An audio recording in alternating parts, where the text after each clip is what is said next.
Muibi, Ya. gue punya cerita tentang satu perempuan, kita sebut aja namanya Rina. Dan ini pengalaman dia waktu umur 5 tahun. Rina punya satu adik laki-laki yang beda 2 tahun sama dia, dan mereka tinggal di Magelang. Nah, kata almarhum papanya Rina, waktu adiknya Rina ini masih bayi, dia tuh sempat keliling kompleks sama babysitternya yang kita sebut aja namanya Mbah ya. Terus setelah muter-muter komplek itu, mbahnya tuh cerita kalau pas lagi jalan-jalan, si mbahnya nih disamper sama kayak nenek-nenek yang gak dikenal. Terus nenek-nenek itu bilang, jaga anak ini baik-baik, ada sesuatu sama anak ini. Semenjak hari itu, bapak sama ibunya Rina tuh langsung ekstra banget lah buat jagain adiknya Rina. Tapi makin lama, tanda-tanda aneh tuh malah lebih ada ke dirinya si Rina. Nah, si ibunya Rina tuh cerita kalau Rina tuh jadi punya kayak teman hayalan yang cuma si Rina sendiri nih yang bisa ngeliat. Oh. Rina juga katanya sering mimpi kalau dia tuh diajak main sama jin-jin yang ada di rumah dia itu. Oh. Dan makin bertambahnya umur, gangguan yang Rina rasain tuh makin banyak lagi. Jadi di rumahnya Rina ada mbak yang kerja dan nginep di rumah. Mbak yang kerja di rumah Rina ini tuh masih kuliah. Waktu itu mbaknya Rina ini ngajak temennya buat nginep di rumah Rina karena mau ngerjain tugas bareng. Nah, pas malam-malam Rina tuh minta tidur bareng sama mbak dan temennya ini. Rina langsung masuk ke kamar si mbak. Dia bawa semua boneka-bonekanya, terus ditata rapi lah ke arah tembok. Terus Rina tidur duluan di situ. Sementara si mbaknya sama temennya ini masih nugas. Ya. Dan pas udah tidur, si Rina nih tiba-tiba kebangun. Terus pas kebangun itu, Rina langsung ngadep ke boneka-bonekanya dia. Dan pas dia lihat, si boneka-bonekanya ini tuh penuh sama sisik ular. Rina di situ langsung nengok ke tembok di atasnya dia.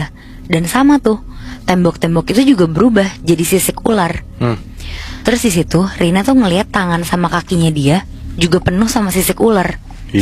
Di situ Rina cuma bisa nangis, teriak-teriak, sampai mbak dan temen yang masih fokus nugas langsung nyamperin Rina. Tapi Muibi, bukannya Rina tenang pas disamperin, dia malah makin nangis karena ternyata muka mbak sama temennya ini juga penuh sama sisik ular. Semua sisik ular yang dilihat si Rina ini warnanya tuh hitam keijuan.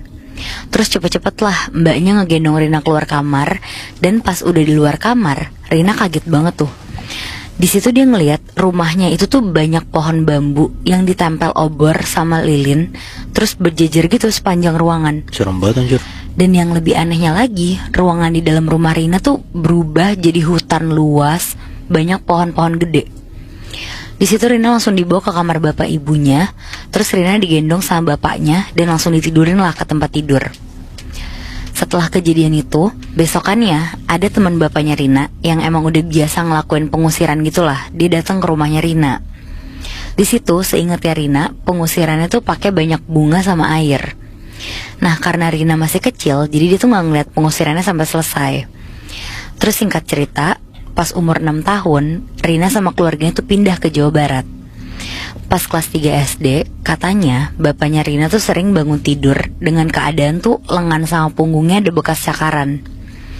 Pola bekas cakarannya juga sama, jadi cakarannya tuh kayak dicakar sama 3 kuku.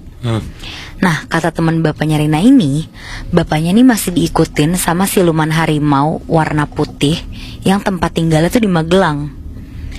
Tapi setelah itu, teman bapaknya Rina tuh ngingetin bapaknya buat selalu hati-hati. Dan karena kejadian itu, Rina tuh jadi dapat jawaban tentang sisik ular yang dia alamin itu waktu itu.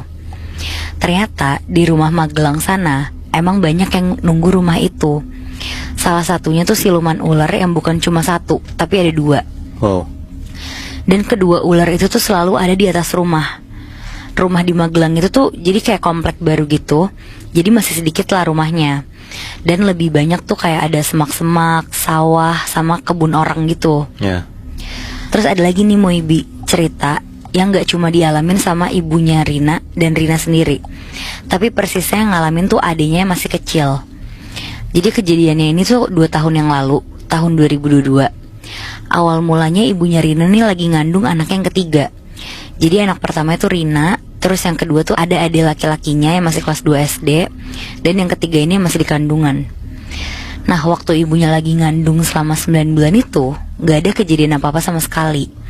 Sampai akhirnya ibunya Rina tuh lahiran di salah satu bidan yang tempatnya tuh gak terlalu jauh dari rumahnya. Cuma yang bikin seremnya itu, di depan lokasi tempat ibunya lahiran itu kayak ada sungai yang banyak pohonnya gitu. Dan sekitar jam 11 siang proses lahirannya lancar nih. Cuma katanya keluar kakinya dulu. Dan adiknya Rina itu perempuan. Seminggu berlalu gak ada apa-apa sama sekali, normal-normal aja. Sampai beberapa hari setelah itu, adiknya Rina yang bayi ini tuh setiap jam 3 sore sampai subuh nangis-nangis gak mau minum ASI. Terus setiap kali ngelihat wajah ibunya si Rina kayak takut gitu si bayi ini. Terus kalau siang-siang dia biasa aja nih mau minum ASI. Tapi sejak jam 3 sore sampai subuh balik lagi tuh dia gak mau minum dan nangis-nangis. Sampai akhirnya si ibunya Rina nih agak-agak frustasi gitu. Terus akhirnya dia tuh cerita lah ke ibu RT. Dan ibu RT-nya ini tuh kayak ngerukiah anak bayinya ini. Kebetulan si ibu RT-nya ini tuh kayak tahu sedikit-sedikit lah sama hal kayak gini.